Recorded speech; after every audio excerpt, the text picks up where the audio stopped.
As-tu déjà ressenti la douleur d'être seulement une option dans la vie de quelqu'un qui signifiait tout pour toi? Cette sensation de rejet, quand tu te rends compte que tu n'es pas la priorité. Il existe un ancien secret que les stoïciens maîtrisaient, une technique si puissante qu'elle inverse complètement le jeu des relations. Le plus surprenant, c'est que 87% des personnes qui appliquent ce savoir rapportent un changement total dans la façon dont elles sont traitées en seulement 21 jours. Le stoïcisme nous enseigne que la véritable liberté arrive lorsque nous maîtrisons nos émotions et réagissons avec sagesse, non avec vengeance. Tu apprendras à utiliser les principes stoïciens pour devenir la priorité absolue dans la vie de ceux qui t'ont sous-estimé. La vengeance silencieuse des sages ne consiste pas à blesser ceux qui nous ont fait du tort, mais à leur faire ressentir dans leur peau ce que nous avons ressenti. Prépare-toi à découvrir le chemin stoïcien vers la justice émotionnelle, un chemin que personne n'a eu le courage de te montrer. La douleur d'être une option est comme un éclair qui illumine l'obscurité d'une relation.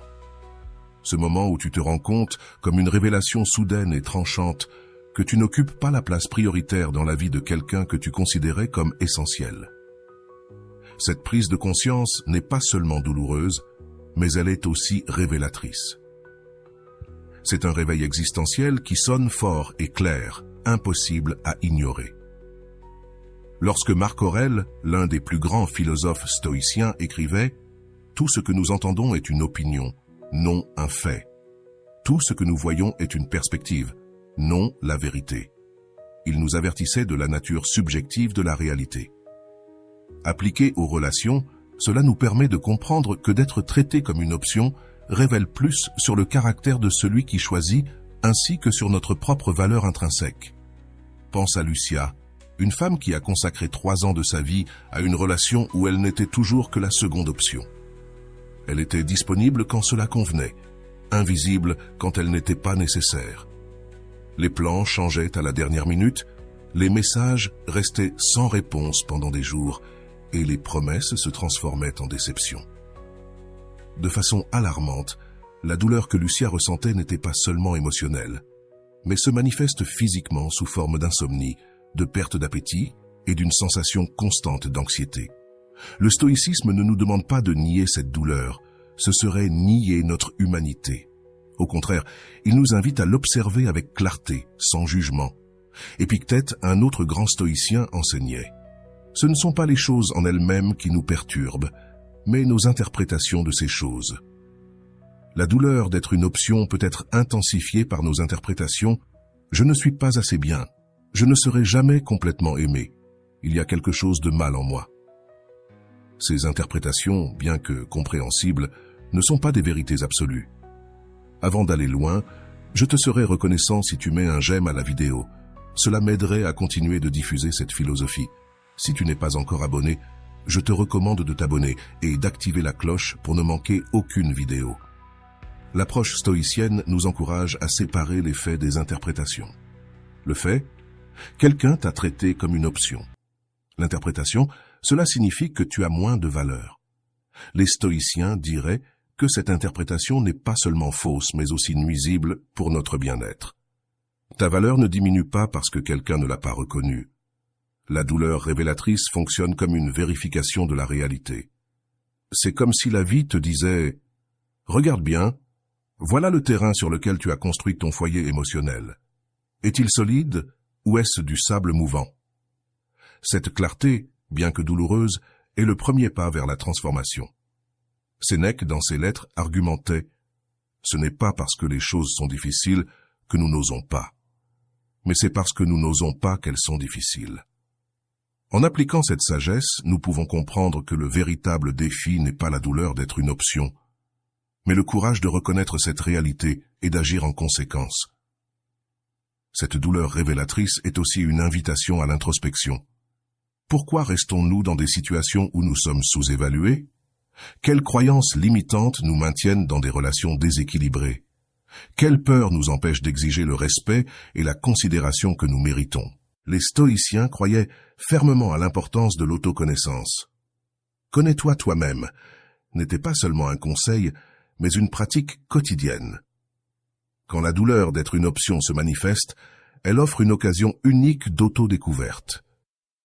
Elle expose les blessures non guéries de l'enfance, les comportements autodestructeurs et les distorsions dans notre perception de nous-mêmes. Il est important de reconnaître que dans la perspective stoïcienne, cette douleur n'est pas un ennemi contre lequel il faut lutter, mais un messager à écouter. Elle contient des informations précieuses sur nos besoins, nos limites et nos valeurs. L'ignorer serait perdre une opportunité de croissance. Un aspect souvent négligé de la philosophie stoïcienne est qu'elle ne prône ni passivité ni résignation. Les stoïciens étaient actifs dans leur réponse à l'adversité, croyant en l'action vertueuse face aux difficultés. Dans le contexte d'être traité comme une option, l'action vertueuse peut signifier établir des limites claires, communiquer ses besoins ou, dans certains cas, s'éloigner des relations qui diminuent constamment notre bien-être. Carlos, un homme de 35 ans, a découvert qu'il était la 5e option romantique dans la vie de sa partenaire de toujours. La douleur initiale a été accablante, mais au lieu de réagir avec colère ou désespoir, il a choisi le chemin stoïcien de la réflexion. Cette douleur révélatrice lui a montré qu'il avait ignoré des signes importants pendant des années, sacrifiant sa dignité au nom d'un amour qui existait davantage dans son imagination que dans la réalité. Cette révélation, bien que douloureuse, l'a libéré pour reconstruire sa vie sur des relations plus authentiques et équilibrées. Si vous êtes arrivé jusque-là, écrivez en commentaire « Je mérite d'être respecté ». La douleur révélatrice a également une fonction sociale importante. Elle nous montre qui est vraiment à nos côtés dans les moments difficiles. Il est fréquent que lorsque nous faisons face à la douleur d'être une option, les amis et la famille, qui se soucient réellement de nous, apparaissent avec du soutien et de la sagesse. Ces relations authentiques sont souvent obscurcies lorsque nous sommes obsédés par quelqu'un qui nous traite comme secondaire. Dans la tradition stoïcienne, la vertu est le seul véritable bien. Lorsqu'une personne nous traite comme une option, elle montre un manque de vertu telles que la justice, le respect et la considération. La douleur révélatrice expose cette carence morale, non comme une faute de notre part, mais comme une occasion de réaffirmer notre engagement envers des relations fondées sur la vertu. Il est important de souligner que les stoïciens n'étaient pas naïfs quant à la nature humaine. Ils comprenaient que les gens agissent souvent de manière égoïste ou insignifiante. Marc Aurèle conseillait « Lorsque tu te réveilles le matin, dis-toi, les personnes avec lesquelles je vais interagir aujourd'hui seront intrusives, ingrats, arrogantes, malhonnêtes, envieuses et de mauvaise humeur. » Ce n'est pas une invitation au cynisme, mais une préparation réaliste face aux imperfections humaines. La douleur révélatrice nous enseigne à distinguer entre ceux qui nous valorisent réellement et ceux qui nous voient comme une commodité. Cette distinction est cruciale pour cultiver des relations saines et significatives. Comme l'a souligné Épictète, le signe qui indique une personne véritablement grande est que rien d'extérieur ne peut la perturber. En embrassant la douleur révélatrice comme un maître, nous commençons à développer ce que les stoïciens appelaient la force intérieure, un sens de la confiance en soi et de l'autosuffisance qui ne dépend pas de l'approbation ou de la validation extérieure. Cette force ne nous rend pas insensibles ou isolés, mais elle nous permet d'établir des relations depuis une position de force et de clarté, non de besoin ou de manque. En fin de compte, la douleur révélatrice nous confronte à un choix fondamental. Nous serons définis par la façon dont les autres nous traitent, ou nous nous définirons nous-mêmes en fonction de nos valeurs et vertus. Les stoïciens plaideraient vigoureusement en faveur de la deuxième option. Comme le disait Épictète, « Fais-toi une forteresse ». Utilise les fondements de la raison. La douleur d'être une option, lorsqu'elle est perçue à travers le prisme du stoïcisme, n'est pas une impasse, mais un portail vers une vie plus authentique, alignée avec tes valeurs les plus profondes. C'est le premier pas d'un voyage d'auto-découverte et de transformation qui, paradoxalement, commence par une blessure et se termine par une force que personne ne peut te retirer. La loi du miroir est l'un des principes les plus puissants que le stoïcisme nous offre pour faire face à la douleur d'avoir été une option. Cette loi ne concerne pas la vengeance mesquine ou la rétribution émotionnelle, mais un phénomène naturel qui se produit lorsque nous configurons notre relation avec nous-mêmes et par conséquent avec les autres. Les anciens stoïciens comprenaient profondément que l'univers fonctionne selon des cycles et des schémas prévisibles. Ce que tu sèmes, tu le récolteras. Ce n'est pas seulement un proverbe biblique, mais une vérité universelle qui se manifeste dans tous les aspects de l'existence humaine, en particulier dans les relations. Lorsque tu changes fondamentalement ta posture intérieure, le monde extérieur répond inévitablement. Épictète enseignait que ce ne sont pas les choses elles-mêmes qui nous perturbent, mais nos opinions à leur sujet. Lorsque l'on te traitait comme une option, une narration sur ta propre valeur se créait dans ton esprit. La loi du miroir commence lorsque tu écris consciemment cette narration. Il ne s'agit pas de faire semblant que la douleur n'a pas existé, mais de la reconnaître, et malgré tout, choisir une interprétation qui préserve ta dignité. Ce qui est fascinant dans cette loi, c'est qu'elle fonctionne indépendamment de toute intention vengeresse. Tu n'as pas besoin de désirer que l'autre ressente la même douleur que toi. Le stoïcisme nous enseigne que désirer le mal d'autrui, même de ceux qui nous ont fait du tort, est contraire à la vertu et donc nuisible à notre propre bien-être. La loi du miroir opère naturellement lorsque tu te positionnes en tant que personne qui mérite d'être une priorité. Lorsque tu cesses de faire tourner ta vie autour de ceux qui te considéraient comme optionnels, quelque chose d'extraordinaire se produit. Le vide créé par ton absence émotionnelle, pas nécessairement physique, crée un déséquilibre que l'autre ressent inévitablement. C'est comme si la gravité émotionnelle de la relation changeait soudainement. Ce qui était autrefois garanti devient incertain. Ce qui était pratique devient exigeant. Marc Aurèle commentait « Très bientôt tu seras mort, et pourtant tu n'es ni simple ni calme ». Ce rappel de la mortalité nous invite à vivre de manière authentique, sans jeu émotionnel ni manipulation. La loi du miroir ne consiste pas à manipuler les autres pour qu'ils te manquent, mais à vivre si pleinement ta vérité que ton absence devient palpable. Un élément crucial de la loi du miroir est le détachement des résultats. Les stoïciens étaient des maîtres pour se concentrer uniquement sur ce qui est sous notre contrôle. Tu ne peux pas contrôler si la personne qui t'a traité comme une option te manquera, se rendra compte de son erreur ou essaiera de récupérer sa place dans ta vie. Tu peux uniquement contrôler ta propre conduite et les vertus que tu choisis de cultiver. Ce détachement crée un paradoxe intéressant. Moins tu te soucies du résultat, plus il est probable que la loi du miroir fonctionne. Lorsque tu avances réellement sans stratégie pour rendre l'autre jaloux ou repentant, c'est là que tu deviens plus magnétique, non pas parce que tu essaies de l'être, mais parce que tu vis authentiquement à la hauteur de ta valeur inhérente. Sénèque écrivait que la plupart de nos problèmes ne proviennent pas de ce qui nous arrive, mais de nos attentes quant à ce qui devrait arriver.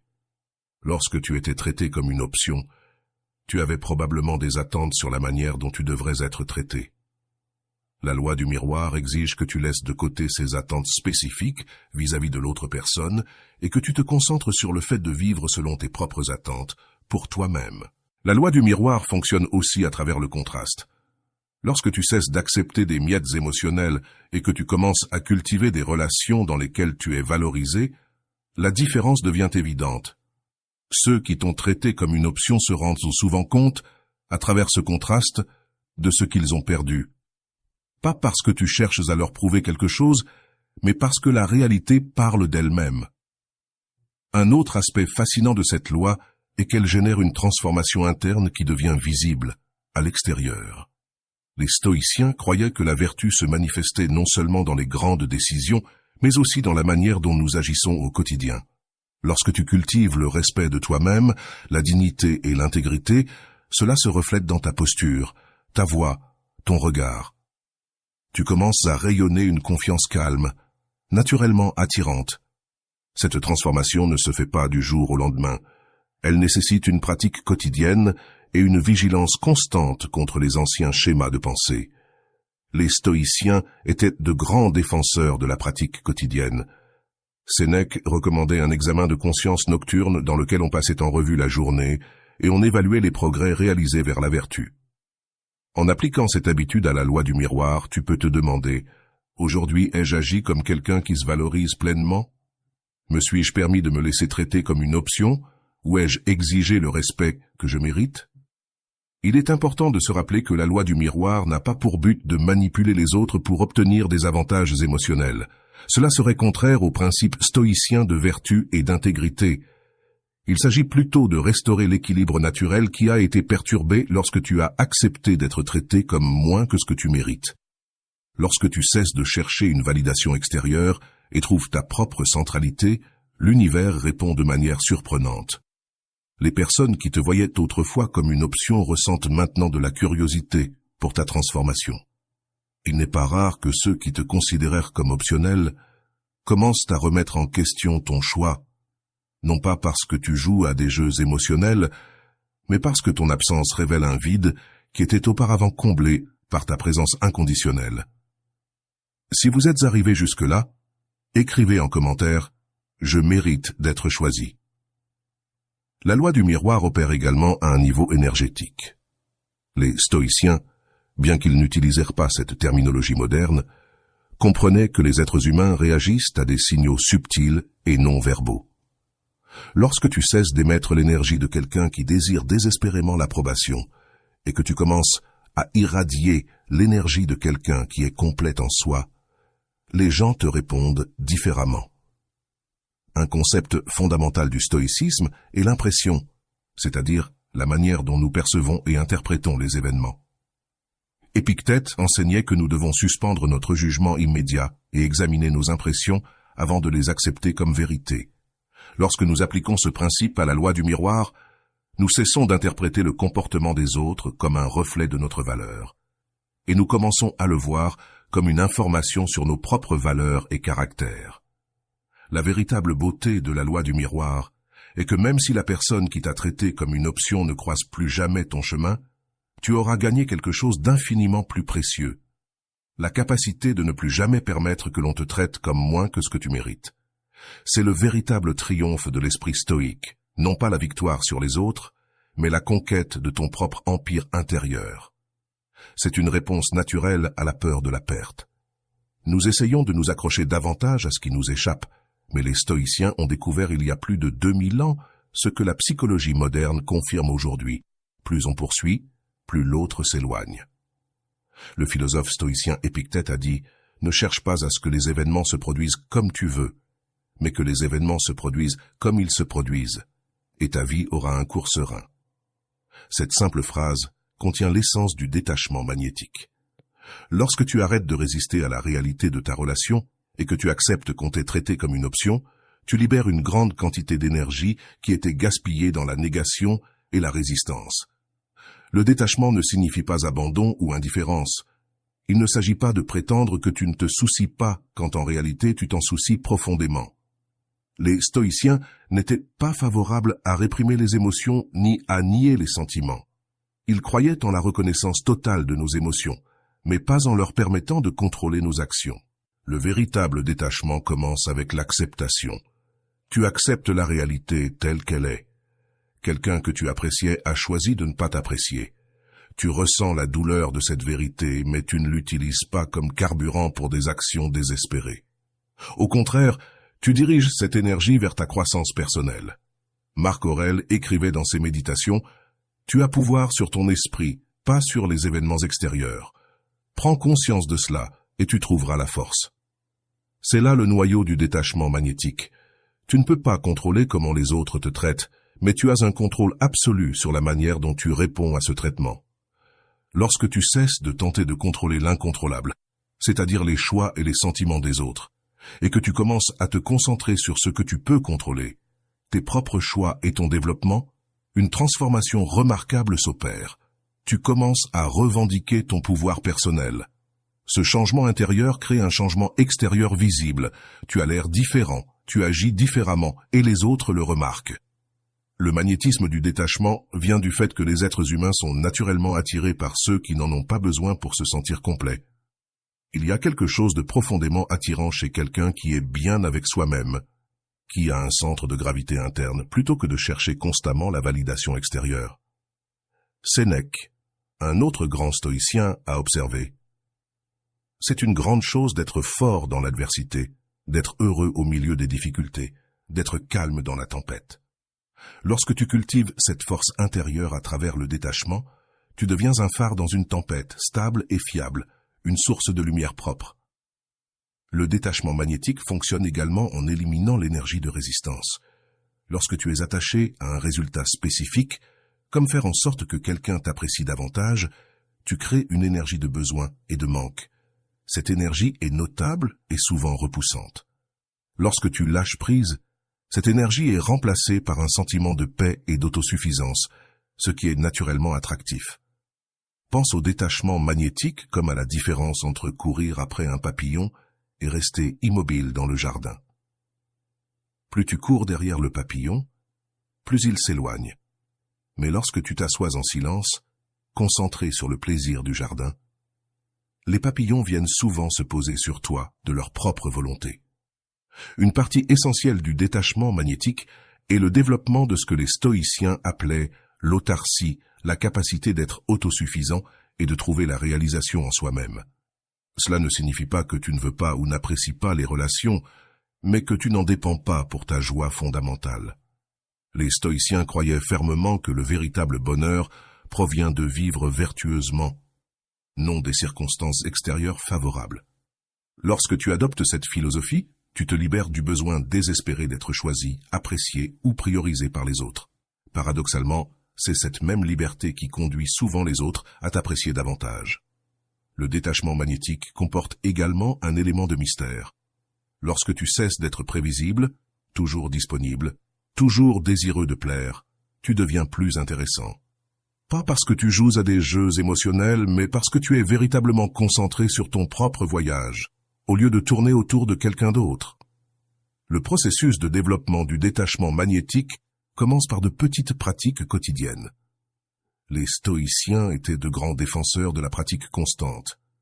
Parmi les pratiques qui peuvent t'aider à cultiver le détachement magnétique, on trouve la méditation quotidienne sur la nature temporaire de toute chose, y compris des relations, pratiquer la gratitude pour ce que tu as maintenant, au lieu de regretter ce que tu as perdu ou ce que tu veux, établir des limites saines dans les relations sans colère ni ressentiment, développer des intérêts et des passions qui ne dépendent pas d'une autre personne, et cultiver un réseau de relations saines sans mettre tous tes besoins émotionnels sur une seule personne. Un aspect clé du détachement magnétique est la concentration sur le présent. Lorsque l'on t'a traité comme une option, il est tentant de ressasser le passé, de se demander ce que tu as mal fait ou de t'inquiéter pour l'avenir, en te demandant si tu seras un jour apprécié. Les stoïciens ont insisté sur l'importance de vivre dans l'instant présent, le seul moment sur lequel nous ayons un certain contrôle. Marc Aurèle conseillait « Concentre-toi sur ce qui est devant toi, sur ce qui est à ta portée. » Lorsque tu diriges ton attention sur ce que tu peux faire aujourd'hui pour vivre une vie vertueuse et significative, peu importe comment les autres te traitent, tu iras naturellement une confiance magnétique. Le détachement magnétique se manifeste également dans la manière dont tu te communiques. Lorsque tu es attaché à un résultat, ta communication a tendance à être indirecte, manipulatrice ou pleine d'attentes non exprimées. Lorsque tu pratiques le détachement, ta communication devient plus directe, honnête et sans complications. Cette clarté et cette authenticité sont naturellement attrayantes. Il est important de noter que le détachement magnétique n'est pas une stratégie pour récupérer quelqu'un qui t'a traité comme une option. Si tel était ton objectif, tu serais encore attaché à un résultat spécifique. En revanche, il s'agit d'une philosophie de vie qui te libère du besoin d'être choisi par une personne spécifique, laissant ainsi de l'espace pour que des relations plus saines entrent dans ta vie. Épictète enseignait « Souviens-toi que tu es un acteur dans une pièce de théâtre, du genre que l'auteur veut. Si l'auteur veut que tu sois court, sois-le. Si l'auteur veut que tu joues un mendiant, fais-le avec talent, de même si tu es boiteux, magistrat ou homme commun, parce que c'est ton rôle, joue-le bien. Mais le choix dépend d'un autre. » Cette perspective nous aide à comprendre que nous ne pouvons pas contrôler si nous sommes la première option de quelqu'un, mais nous pouvons contrôler la manière dont nous jouons notre rôle dans la vie, quelles que soient les circonstances. Lorsque nous embrassons cette vérité avec sérénité et dignité, notre détachement devient véritablement magnétique. À mesure que tu pratiques le détachement magnétique, tu commences à réaliser que ton bonheur n'a jamais vraiment été entre les mains de quelqu'un d'autre. Il a toujours été en toi, attendant d'être découvert à travers la pratique des vertus stoïciennes. La sagesse, le courage, la justice et la modération. Et voici le dernier paradoxe du détachement magnétique. Lorsque tu laisses vraiment de côté le besoin que quelqu'un te choisisse comme priorité, tu deviens le genre de personne à laquelle les autres accordent naturellement de la priorité, non pas pour ce que tu fais pour les satisfaire, mais pour ce que tu es au fond de toi. Le silence puissant. Lorsque l'on nous a traités comme une option, la tendance naturelle est de réagir immédiatement. Nous voulons expliquer, convaincre, supplier ou même attaquer. Nous pensons que les mots résoudront le problème ou vengeront notre fierté blessée. Mais il existe une réponse bien plus puissante, enracinée dans la sagesse stoïque, le silence délibéré et conscient. Le silence puissant n'est pas l'absence de communication par peur ou incapacité à s'exprimer. C'est un choix stratégique et réfléchi. Laisser tes actions et non tes mots communiquer ta valeur, c'est comprendre que souvent, dire moins, c'est communiquer plus. Pense à la puissance d'une pause théâtrale, au moment exact où le public attend une réponse immédiate. L'acteur reste simplement silencieux et toute la salle retient son souffle, complètement absorbé par le moment. Le silence crée de la tension, de l'anticipation et, surtout, de l'espace pour la réflexion. Quand tu cesses de réagir verbalement à ceux qui t'ont traité comme une option, tu crées ce même genre d'espace, un vide qui demande naturellement à être comblé. L'absence de leurs explications habituelles, justifications ou appels émotionnels se remarque, et de manière bien plus percutante que ne le feraient les mots. Le silence puissant empêche également le cycle de réactivité courant, celui dans lequel nous finissons par nourrir des situations toxiques avec notre énergie. Souvent, quand nous nous sentons sous-évalués, nous tombons dans le piège de chercher à prouver notre valeur. Nous envoyons des messages longs pour expliquer pourquoi nous méritons d'être mieux traités, faisons des discours émotionnels sur nos sentiments blessés et tentons de négocier plus d'attention, de temps ou de considération. Le problème, c'est que ces actions, bien qu'elles soient compréhensibles, communiquent inconsciemment ceci. J'ai besoin de te convaincre de ma valeur, et tout ce qui doit être convaincu est, par définition, discutable. Un silence puissant brise ce cycle contre-productif. Les personnes véritablement sûres de leur valeur n'ont pas besoin de la déclarer constamment. De même, lorsque tu choisis le silence puissant, tu communiques une confiance inébranlable en ta valeur intrinsèque. Cela montre que tu n'as pas besoin de validation ou d'approbation de la personne qui t'a rendu optionnel. Pense au silence comme à un miroir. Lorsque tu cesses de remplir l'espace avec tes mots, tes explications et tes supplications émotionnelles, tu places un miroir devant l'autre personne. Elle est obligée de voir ses propres actions et choix sans le filtre de ses réactions. Il n'y a plus d'excuses, de justification ni de distraction. Il y a là la vérité nue de la façon dont elle a choisi de te traiter. Le silence puissant sert aussi de processus de désintoxication émotionnelle. Chaque fois que tu expliques, justifies ou supplies, tu renforces les schémas neuronaux de dépendance émotionnelle. Tu dis à ton cerveau que cette personne est si importante que tu es prêt à compromettre ta dignité pour maintenir son approbation. Le silence interrompt ce schéma et permet à ton cerveau de commencer à former de nouvelles connexions basées sur le respect de soi. Une des beautés du silence puissant est qu'il fonctionne dans n'importe quelle situation où tu as été traité comme une option. Dans un contexte romantique, cela peut signifier ne pas répondre immédiatement aux messages incohérents ou ne pas initier le contact avec ceux qui ne communiquent avec toi que lorsque c'est pratique pour eux. Dans les amitiés, cela peut signifier arrêter de tout faire pour maintenir la relation.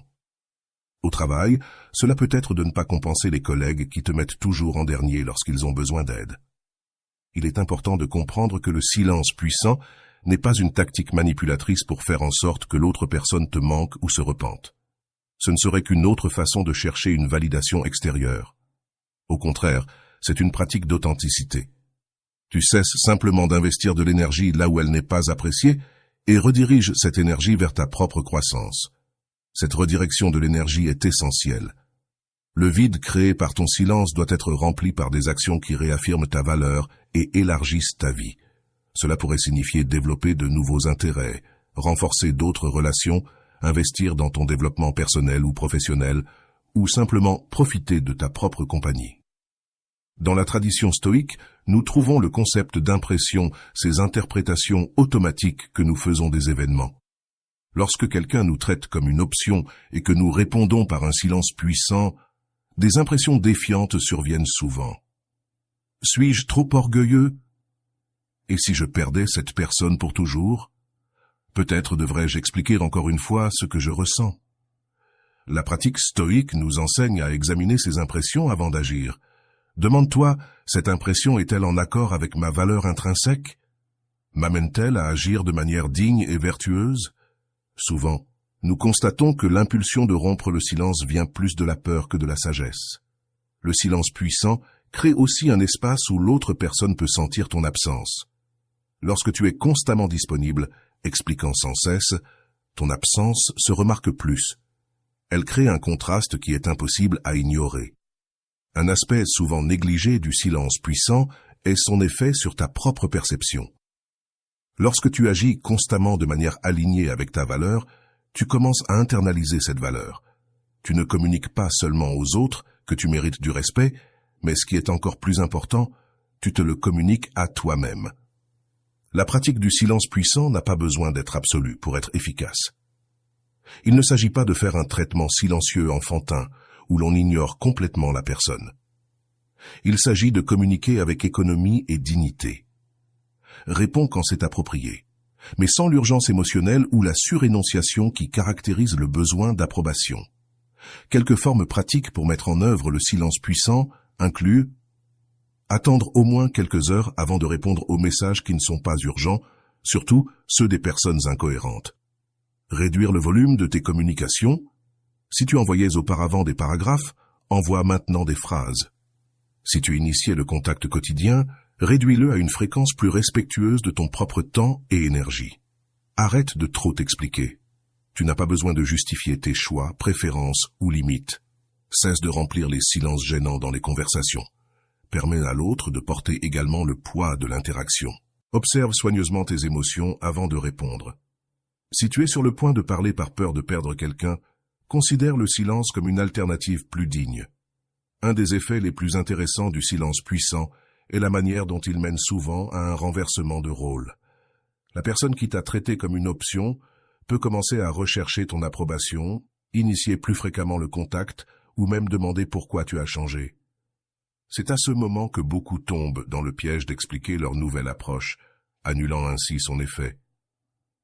Le véritable pouvoir du silence réside dans le fait de le maintenir, même lorsque les résultats commencent à apparaître. Ne t'explique pas ta transformation, vis-la simplement.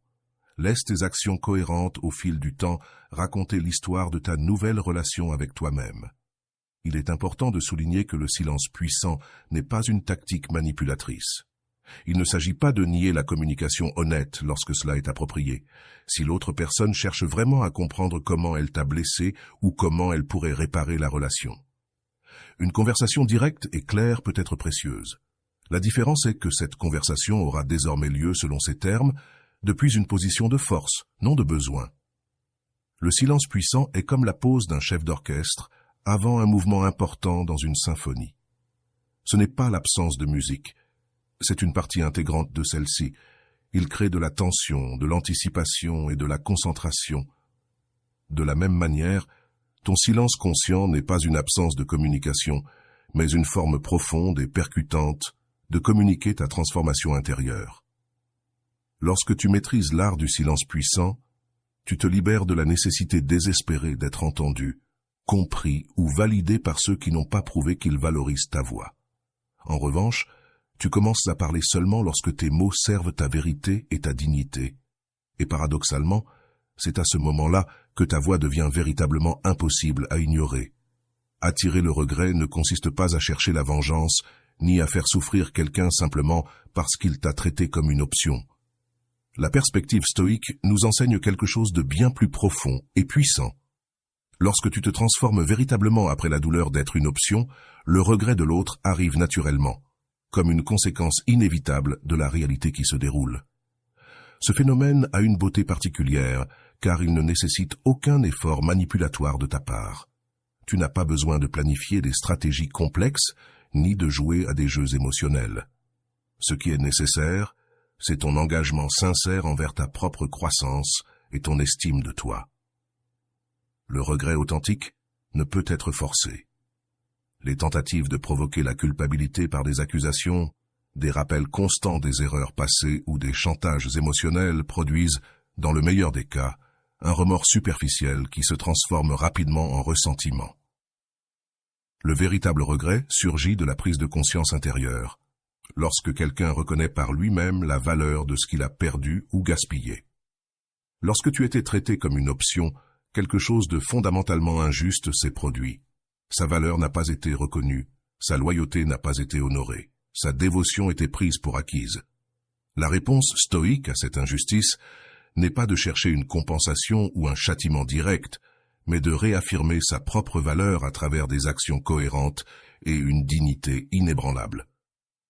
Le processus commence lorsque tu cesses d'être disponible pour un traitement inférieur. Silencieusement, tu établis de nouvelles normes quant à la manière dont tu permets qu'on te traite.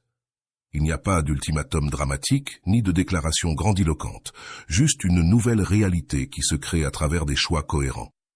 À mesure que tu t'éloignes de la dynamique où tu étais pris pour acquis, un espace se crée. Cet espace permet à l'autre personne d'expérimenter les conséquences naturelles de ses choix précédents, non parce que tu orchestras ces conséquences, mais simplement parce que tu as cessé de les atténuer. Le regret commence à se manifester sous forme de petits signes, des messages inattendus demandant comment tu vas, des tentatives de rétablir l'ancienne dynamique, ou même des expressions directes de regret pour des comportements passés. La tentation à ce stade est de revenir à l'ancien schéma, séduit par la validation que tu as toujours souhaitée. La sagesse stoïque nous conseille d'observer ces manifestations avec calme, sans réagir impulsivement. La question fondamentale à ce moment-là n'est pas de savoir si tu as gagné en faisant regretter quelqu'un, mais si tu restes fidèle à ta transformation. Le véritable triomphe ne réside pas dans le fait de provoquer le regret chez les autres, mais dans le fait d'arriver à un endroit où ce regret ne définit plus ton sens de la valeur ou de la validation. Le regret authentique a des couches. Initialement, il peut sembler être une sensation de perte. L'autre personne te manque, pas nécessairement parce qu'elle reconnaît ta valeur, mais parce qu'elle ressent l'absence des bénéfices que tu apportais. C'est le niveau le plus superficiel et le moins significatif. Avec le temps, un regret plus profond peut émerger. La reconnaissance qu'elle a gaspillé des opportunités de connexion authentique, qu'elle a négligé une relation précieuse, qu'elle a pris de mauvaises décisions. Ce type de regret a un potentiel transformateur, non seulement pour toi, mais aussi pour la personne qui l'éprouve. Cependant, le regret ne se manifeste pas toujours de manière directe ou explicite. Certaines personnes sont incapables d'admettre leurs erreurs ou de reconnaître la valeur qu'elles ont perdue. Dans ces cas, le regret peut se manifester par des comportements contradictoires. Un mélange de ressentiment et de tentatives d'approche, de critique et d'éloge, de retrait et de retour. La perspective stoïque nous aide à maintenir la clarté face à ces manifestations confuses. L'accent reste sur notre propre intégrité et croissance, non sur l'interprétation des comportements des autres. Le regret de l'autre, manifesté ou non, est secondaire à notre propre paix intérieure. Il existe une différence cruciale entre attirer naturellement le regret et manipuler quelqu'un pour qu'il se sente coupable. Dans l'approche stoïque, le regret de l'autre n'est jamais l'objectif principal, mais une conséquence naturelle de la propre transformation. Tu n'as pas pour mission d'enseigner une leçon, mais d'être à la hauteur de ta valeur inhérente. Un aspect fascinant de ce processus est la façon dont il conduit souvent à un renversement complet de la dynamique. La personne qui t'a un jour considéré comme une option pratique peut commencer à te voir comme quelqu'un de désirable, précieux et même inatteignable, non pas parce que tu joues à des jeux d'indisponibilité, mais parce que ta véritable croissance personnelle a généré une aura d'autosuffisance et d'estime de soi qui est naturellement attirante. Ce renversement apporte un nouveau défi. Que faire lorsque la personne qui t'a traité comme une option veut maintenant faire de toi une priorité? La sagesse stoïque nous invite à évaluer cette situation, non sur la base des émotions résiduelles, qu'il s'agisse de douleur ou de désir, mais sur la base de principes clairs et d'une observation attentive. Le véritable regret se manifeste par des changements constants dans le comportement au fil du temps, non par des paroles flatteuses ou des promesses élevées. La personne démontre par des actions constantes qu'elle a vraiment compris son erreur et s'engage dans un nouveau modèle de relation. Même face à un regret authentique, tu n'as pas l'obligation de reprendre une relation qui a été douloureuse. La philosophie stoïque met l'accent sur notre liberté intérieure de choisir des relations qui contribuent à notre bien-être et à notre croissance vertueuse. Pardonner ne signifie pas nécessairement se rétracter. Dans certains cas, le cercle complet de ce processus conduit à des relations profondément renouvelées, fondées sur des bases plus saines de respect mutuel et d'appréciation authentique. Dans d'autres, le résultat le plus sain est la dissolution définitive du lien, avec les deux parties prenant des chemins séparés, ayant appris des leçons précieuses. Ce qui rend ce processus si puissant, c'est qu'indépendamment du résultat spécifique concernant l'autre personne, tu en ressors renforcé, plus clair sur ta valeur et mieux équipé pour cultiver des relations saines. Dans le futur, le regret que tu attires sert de confirmation externe d'une vérité que tu as déjà intériorisée. Ta valeur n'a jamais dépendu de la validation de ceux qui ne savaient pas comment te reconnaître. Il est important de garder à l'esprit que le temps joue un rôle crucial dans ce processus. Le véritable regret arrive rarement immédiatement. Souvent, il y a une période où l'autre personne essaie de maintenir le statu quo, peut-être même en intensifiant les comportements manipulateurs pour restaurer la dynamique précédente, où tu étais toujours disponible malgré le fait d'être traité comme secondaire. Pendant cette phase, ta constance est clé. Chaque fois que tu maintiens tes nouveaux limites avec facilité, chaque fois que tu choisis ta paix intérieure plutôt que de céder aux anciennes dynamiques, tu renforces la nouvelle réalité que tu crées. Cette constance est ce qui conduit finalement au moment de clarté où le véritable regret peut émerger. Le regret, lorsqu'il vient naturellement en raison de ta transformation, a un pouvoir rédempteur, non seulement pour toi, mais aussi potentiellement pour l'autre personne. En expérimentant les conséquences naturelles de ses choix précédents, elle a l'opportunité de grandir, d'élargir sa conscience et peut-être de traiter les relations futures avec plus de sagesse et de considération. C'est l'un des aspects les plus nobles de la philosophie stoïque.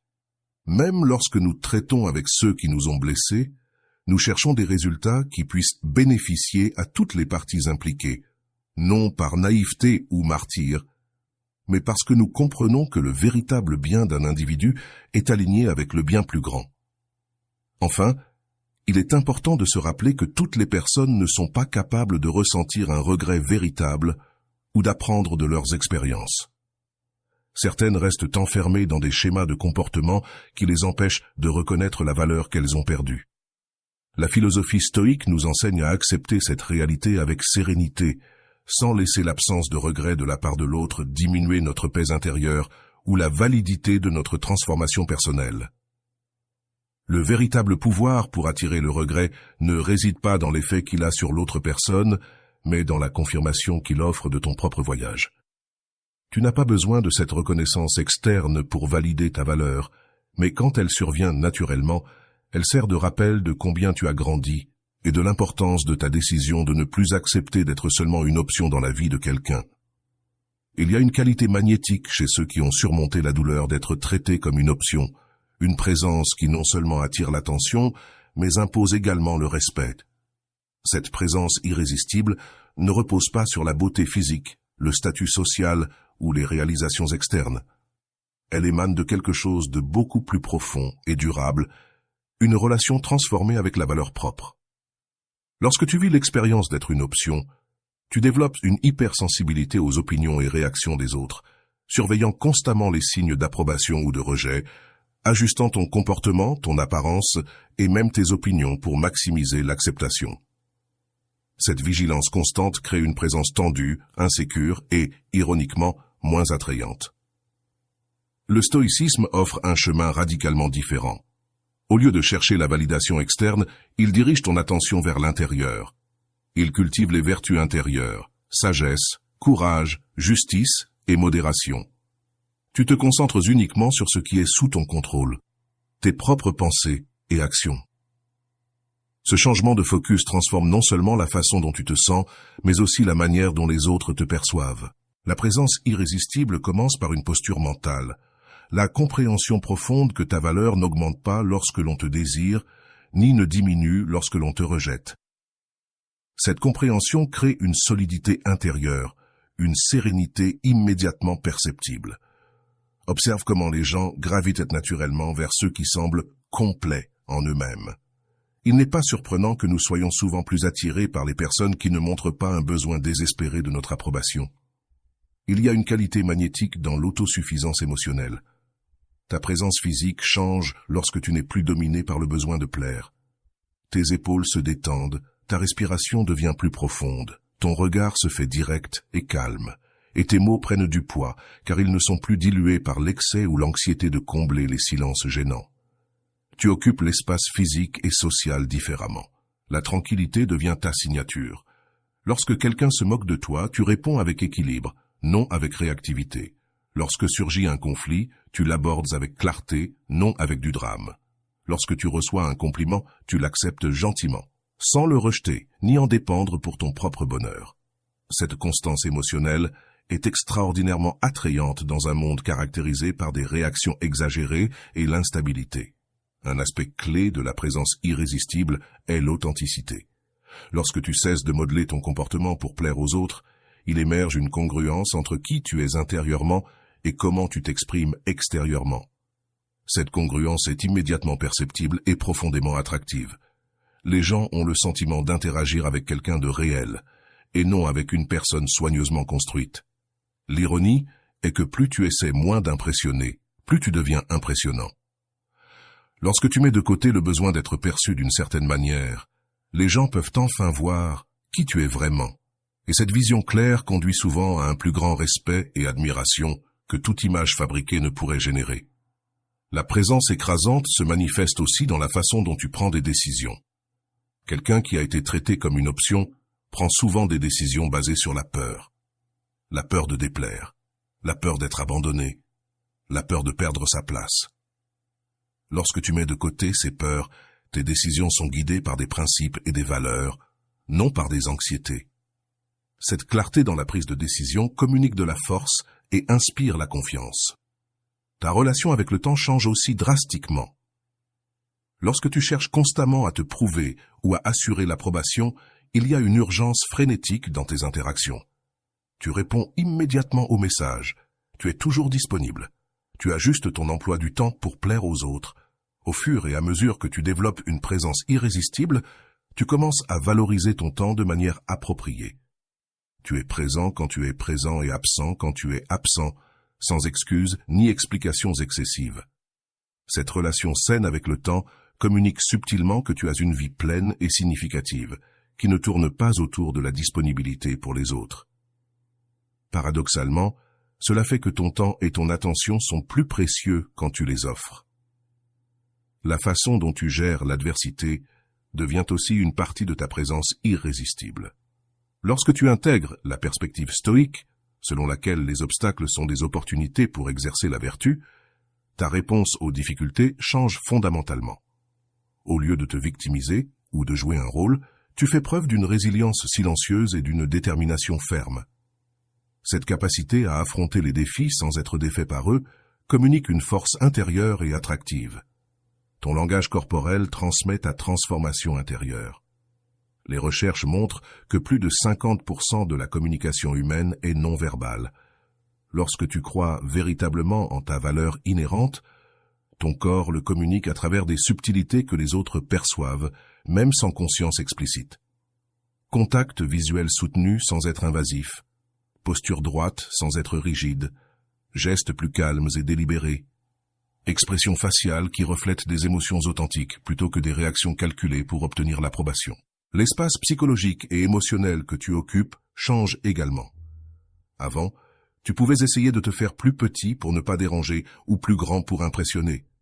Maintenant, tu occupes simplement l'espace qui t'appartient naturellement, ni plus ni moins. Cette congruence entre ton être intérieur et ton expression extérieure crée une sensation de solidité et de confiance qui attire les autres. Ta voix, littéralement et métaphoriquement, se transforme aussi. Le ton, le rythme et le volume reflètent la sécurité de quelqu'un qui n'a pas besoin de crier pour être entendu ou de parler à voix basse pour ne pas déranger. Tu exprimes tes opinions sans agressivité ni timidité, car ton objectif n'est plus de convaincre les autres de ta valeur, mais simplement de communiquer ta vérité. Les relations que tu cultives reflètent et renforcent également ta présence irrésistible. Naturellement, tu commences à graviter vers les personnes qui reflètent le respect et la considération que tu exiges maintenant. Leurs cercles sociaux s'ajustent pour accueillir ta nouvelle façon d'être, souvent en s'élevant pour correspondre à la qualité de présence que tu émets. La présence irrésistible se manifeste aussi dans la façon dont tu établis et maintiens des limites, sans drame ni hostilité. Tu laisses simplement clairement savoir ce que tu es prêt à accepter et ce que tu n'acceptes pas dans tes relations.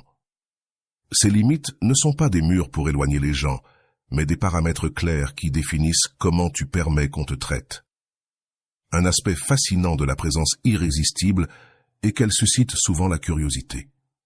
Les gens veulent naturellement comprendre la source de ta tranquillité et de ta confiance en toi. Sans aucun effort manipulateur de ta part, tu deviens un objet d'intérêt véritable, non pas pour l'image que tu projettes, mais pour l'authenticité que tu émets. Cette curiosité devient souvent de l'admiration et finalement un désir de proximité.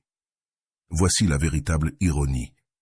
Lorsque tu passes de la nécessité de l'approbation de ceux qui t'ont traité comme une option, tu deviens souvent celui qu'ils cherchent activement à avoir dans leur vie. La présence irrésistible n'est pas quelque chose que tu fais ou réalises. C'est quelque chose dans quoi tu te transformes lorsque tu internalises profondément ta valeur inhérente. Ce n'est pas une tactique de séduction ou une stratégie sociale, mais une expression naturelle de ta croissance intérieure et de ta dignité retrouvée. Il est important de se rappeler que la présence irrésistible ne signifie pas perfection ou absence de vulnérabilité. Elle inclut plutôt la capacité de reconnaître et d'exprimer tes vulnérabilités depuis une position de force, non de carence. C'est la différence entre dire « j'ai peur, j'ai besoin que tu me valides » et « j'ai peur, et je partage cela avec toi parce que je choisis d'être authentique ». De plus, la présence irrésistible n'est pas un état permanent que l'on atteint une fois pour toutes et que l'on ne perd jamais. C'est une pratique continue, un engagement quotidien envers tes valeurs et ta dignité. Il y aura des jours où tu te sentiras moins centré, des moments où les anciens schémas essaieront de refaire surface. Ce qui distingue ceux qui possèdent une véritable présence irrésistible, ce n'est pas l'absence de ces fluctuations, mais la capacité de les reconnaître et de revenir au centre plus rapidement. Enfin, il vaut la peine de mentionner que la présence irrésistible attire non seulement ceux qui t'ont dévalorisé, mais elle ouvre également des portes vers de nouvelles relations, d'une bien plus grande qualité. Les personnes qui valorisent et respectent naturellement les autres reconnaissent et sont attirées par ton authenticité et ta force intérieure. La véritable épreuve de la présence irrésistible n'est pas de savoir si tu peux récupérer quelqu'un qui t'a traité comme une option, mais de savoir si tu as atteint un état intérieur où cela n'a plus d'importance. La plus grande ironie de toutes est que, lorsque tu atteins réellement ce point, tu deviens souvent la première option de ceux qui ne te valorisent pas auparavant, non pas parce que tu l'as essayé, mais précisément parce que tu as cessé d'essayer. Et voilà, j'espère que vous avez trouvé beaucoup de valeur dans cette vidéo. Merci d'être resté jusqu'à la fin de cette vidéo, j'adore quand vous faites ça. Si vous voulez une autre vidéo sur ce sujet, écrivez en commentaire « J'en veux encore plus ». J'espère vous revoir dans une autre vidéo. Prends soin de toi et à bientôt.